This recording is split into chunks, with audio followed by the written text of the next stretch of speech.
नमस्कार, बहुत स्वागत है आपका। आप देख रहे हैं द न्यूज और आपके साथ मैं सृष्टि मिश्रा। दिल्ली के मुख्यमंत्री अरविंद केजरीवाल से जुड़ी हुई ये इस वक्त की बड़ी खबर सामने आ रही है। आपको बता दें कि मोदी डिग्री मामला, ये जो विवाद है ये 2016 का विवाद है जो 2023 तक अरविंद केजरीवाल का पीछा नहीं छोड़ रहा है। आपको बता दें, याद दिला दें, अभी अभी गुजरात हाई कोर्ट से केजरीवाल को तगड़ा झटका लगा था जब उन्होंने मेट्रोपॉलिटन कोर्ट में चल रहे सुनवाई पर उन्होंने review petition Gujarat high court में डाला था, लेकिन हाई कोर्ट ने उनकी अंतरिम रोक लगाने से इनकार कर दिया दोषसिद्धि पर। आपको मैं बता दूं, अब केजरीवाल सुप्रीम कोर्ट का दरवाजा खटखटाने वाला है। इस वक्त की ब्रेकिंग न्यूज सामने आ रही है कि अब मोदी डिग्री विवाद को लेकर अपने ऊपर जो जुर्माना लगा है, इसके साथ उनके साथ जो मानहानि का केस चल रहा है, और केवल केजरीवाल ही नहीं, राज्यसभा सांसद संजय सिंह के साथ भी ये मामला चल रहा है। अब दोनों नेताओं ने ये तय किया है कि वो दोनों नेता सुप्रीम कोर्ट जाएंगे ताकि इस मामले से उन्हें राहत मिल सके। आपको एक बार मैं याद दिला देती हूं। देखिए, सबसे पहले यह मामला मोदी डिग्री विवाद को लेकर था, जहां पर सीईसी यानी कि चीफ इलेक्शन कमिश्नर को केजरीवाल ने एक खत लिखा, हमें पीएम मोदी की जो डिग्री है वो सार्वजनिक स्थानों पर चाहिए। उसके बाद सीईसी ने गुजरात विश्वविद्यालय को एक नोटिस भेजा था और गुजरात विश्वविद्यालय ने इस नोटिस पर चले गए कोर्ट। अब मैं आपको बता दूं कि कोर्ट जाने के बाद यह मामला तूल पकड़ता हुआ और 2023 में भी अरविंद केजरीवाल के ऊपर जुर्माना लगा, जहां पर कहा जा रहा है कि यह केवल गलत है, गुजरात यूनिवर्सिटी की छवि इससे खराब हो रही है। तो आपको बता दें कि ये जो फाइट है, ये जो बैटल है, अब गुजरात यूनिवर्सिटी के रजिस्ट्रार और केजरीवाल संजय सिंह के साथ है। देखने वाली बात होगी इसमें जीत किसकी होती है, लेकिन फिलहाल तो अब तक अगर जितने मामले को आप देखें, जितने भी इसमें इनके दांव फंसे, केजरीवाल की ही हार होती नजर आई, क्योंकि रिव्यू पिटीशन पर आपको बता दें हाई कोर्ट से तगड़ा झटका केजरीवाल को अगस्त में लग चुका था। अब मैं आपको बता दूं, हाई कोर्ट ने यह भी बोल दिया कि केजरीवाल और संजय सिंह को सशरीर उपस्थित होना पड़ेगा, जिसके पहले उनको इस बात से राहत मिली थी कि कोई बात नहीं, उपस्थिति नहीं भी हो तो इस केस का जो मामला है वो आगे भी इस तरीके से चलता रहेगा और केस की कार्यवाही ठप नहीं होगी। लेकिन आपको बता दें कि अब ये जो मामला है गुजरात मेट्रोपॉलिटन कोर्ट में केवल इसलिए अटक गया था क्योंकि एक जस्टिस की विदाई समारोह की वजह से केजरीवाल के ऊपर जो सुनवाई होनी थी वो टल गई थी। अब मैं आपको बता दूं, जब केजरीवाल ने पाया कि मुझे कहीं से भी राहत नहीं मिल रही है, तो केवल एकमात्र उनके पास जरिया बचा, देश का सर्वोच्च न्यायालय सुप्रीम कोर्ट। अब सुप्रीम कोर्ट केजरीवाल जाने वाले हैं और आपको अब मैं बता देती हूं, 8 से 10 दिनों के भीतर सुप्रीम कोर्ट में केजरीवाल और पीएम मोदी डिग्री विवाद को लेकर सुनवाई हो सकती है, जहां पर यह बात कही जा रही है कि 8 से 10 दिन में केजरीवाल की अर्जी पर सुनवाई हो सकती है। केजरीवाल ने अर्जी दाखिल की है कि उनको इस केस से राहत मिले, मुक्ति मिले, लेकिन आपको बता दें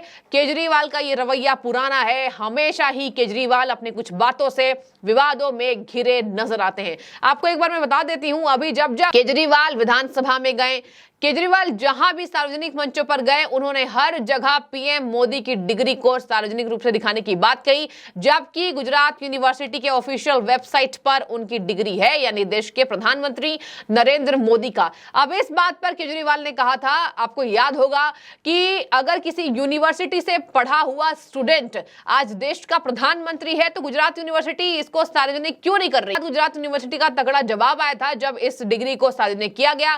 तब केजरीवाल ने अपने मुंह पर ताला लगाने की कोशिश की थी, लेकिन तब भी वो अपने मुंह पर ताला नहीं लगा पाए। आदत से मजबूर हैं, जनता ये कह रही है। और आपको बता दें कि अब उस मामले में जब केजरीवाल देख रहे हैं कि वो फंसते जा रहे हैं, राज्यसभा सांसद संजय सिंह फंसते जा रहे हैं, तो एकमात्र जरिया बचा सुप्रीम कोर्ट, जहां पर अगले 8 से 10 दिन में आपको बता दूं उनकी अर्जी पर सुनवाई हो सकती है। तो पीएम मोदी डिग्री विवाद से जुड़े ये गुजरात यूनिवर्सिटी का मामला, जहां पर मेट्रोपॉलिटन कोर्ट में, आपको याद दिला दूं दर्शकों, केजरीवाल और संजय सिंह ने खुद को निर्दोष बताया था। और आपको मैं ये भी बता देती हूं कि रिव्यू पिटीशन में उन्होंने कहा था कि ये जो आधार है वो गलत है, जो हमारे ऊपर मानहानि का केस चल रहा है उसका आधार ही गलत है, तो इस पर मैंने रिव्यू पिटीशन डाला। उसके बाद एक प्रेस कॉन्फ्रेंस किया था और बताया कि गुजरात में मेरा मामला इसलिए अटक रहा है क्योंकि वो पीएम मोदी का क्षेत्र है। अब ऐसे में केजरीवाल हमेशा ही ये ठीकरा पीएम मोदी पर फोड़ते नजर आते हैं और अब वो गुजरात में फंस चुके हैं। कहा जा रहा है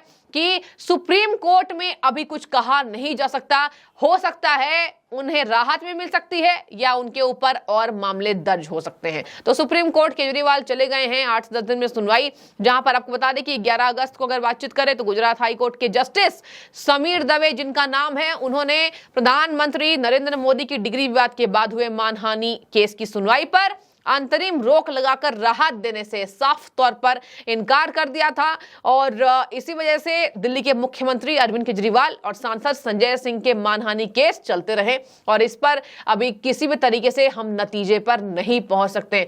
आपको एक बार बता देती हूं, अरविंद केजरीवाल ने पीएम मोदी के डिग्री के बहाने अपने आप को सबसे ज्यादा पढ़ा लिखा बताने की कोशिश की। हर मंच से जहां जहां अरविंद केजरीवाल गए, चाहे आपको बता दें अभी गठबंधन की बैठक में हो सके, 2 बैठकें हो चुकी है, जहां जहां अरविंद केजरीवाल गए पीएम मोदी पर निशाना साधा और ये कहा कि देश का प्रधानमंत्री पढ़ा लिखा होना चाहिए, मैं सबसे ज्यादा पढ़ा लिखा मुख्यमंत्री हूं, देश की जनता को ऐसे ही लीडर्स की जरूरत है जो कि पढ़े लिखे हों। तो हमेशा ही केजरीवाल ने यह दिखाया है, ये दिखाने की जनता को कोशिश की है कि वो सबसे ज्यादा पढ़े लिखे हैं और देश के प्रधानमंत्री तो पढ़े लिखे ही नहीं है, इसी वजह से उनकी डिग्री सार्वजनिक नहीं हो पा रही है। इसी वजह से पीएम मोदी इस बात पर जवाब नहीं दे रहे हैं, वो डर गए हैं। उन्हें ऐसा डर लगता है कि अगर उनकी असलियत सामने आ गई तो जनता उन्हें 24 की लोकसभा में नकार देगी। जी हाँ, ये कहा है केजरीवाल ने और कई बार इस बात पर जनता ने उन्हें करारा जवाब भी दिया है कि केजरीवाल ही ऐसे नेता हैं जो अभी देश का नेतृत्व कर रहे प्रधानमंत्री की डिग्री पर सवाल उठा रहे हैं। ये नहीं उन्हें दिख रहा है कि आज देश किस तरीके से विकास की गाथा गा रहा है, विकास की गाथा रच रहा है। लेकिन अब भी केजरीवाल केवल एक मामले में अटके हुए हैं और ये दिखाता है कि राजनीति में परिपक्वता थोड़ी बाकी है और इसी वजह से केजरीवाल हमेशा ही अपने पढ़े लिखे होने का दावा पेश करते हैं, जबकि खुद केजरीवाल भ्रष्टाचारी में फंसे हुए हैं, सुप्रीम कोर्ट चले गए हैं। लेकिन आपको एक बार याद दिलाना चाहती हूं मैं, केजरीवाल के ऊपर कहा जा रहा है कि राजनीति में सबसे कम वर्ष इनके हुए हैं, लेकिन सबसे ज्यादा भ्रष्टाचारी के मामले अरविंद केजरीवाल की पार्टी आम आदमी पार्टी पर है। भ्रष्टाचारी के कई आरोप इस पार्टी पर, चाहे शीश महल घोटाला, चाहे आपको बता दें शराब घोटाला, डीटीसी कर्मचारियों के साथ जो उन्होंने वेतन नहीं दिया, जल बोर्ड का घोटाला जो अभी विधानसभा की पटल पर उनके ही विधायकों ने रखा और कहा कि जल बोर्ड में घोटाला हुआ है, दिल्ली के जो जनता है वो गटर का पानी पी रहे हैं।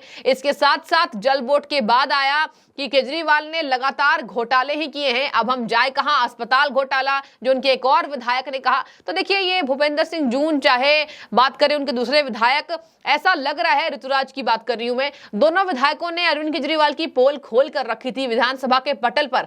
और उसके बाद आपने देखा होगा विधानसभा में दिल्ली की जनता के मुद्दों से दूर केजरीवाल ने बातचीत की थी, किसकी? मणिपुर पर, जिसकी अभी कहीं ना कहीं संसद के अंदर अमित शाह ने और उसके बाद पीएम मोदी का जो इंतजार था, दोनों नेताओं ने, एक देश के प्रधानमंत्री हैं, एक देश के गृह मंत्री ने अच्छे खासे जवाब देकर विरोधियों को चुप कराया, सन कराया विपक्षी पार्टियों को। लेकिन उसके बाद भी जब केजरीवाल फंसे हुए हैं, अध्यादेश, दिल्ली का सर्विस बिल पास हो गया, कानून बन चुका, उसके बाद अध्यादेश के बाद अब केजरीवाल के मानहानि का मुकदमा। तो देखिए, हर जगह से दर्शकों केजरीवाल फंसे हुए हैं और ये कहा जा रहा है कि फ्रस्ट्रेशन है, बौखलाहट है कि केजरीवाल अब सुप्रीम कोर्ट चले गए हैं। अब आपको बता दूं, गुजरात हाई कोर्ट के फैसले को उन्होंने निराधार बताया, कहा कि इनका आधार ही गलत है और ऐसे में सुप्रीम कोर्ट में जाना यह तय करता है कि केजरीवाल को अभी भी थोड़ी उम्मीद है कि उनको इस मानहानि से कुछ राहत मिले। देखते हैं, फिलहाल ये पूरा ब्यौरा मैंने आपको बताया केजरीवाल का। सुप्रीम कोर्ट चले गए हैं, 8 से 10 दिन के भीतर इस मामले में सुनवाई होनी है। देखते हैं देश का सर्वोच्च न्यायालय इस बाबत क्या फैसला लेता है। बने रहिए, आगे की अपडेट भी मैं आपको देते हुए नजर आऊंगी। बहुत शुक्रिया।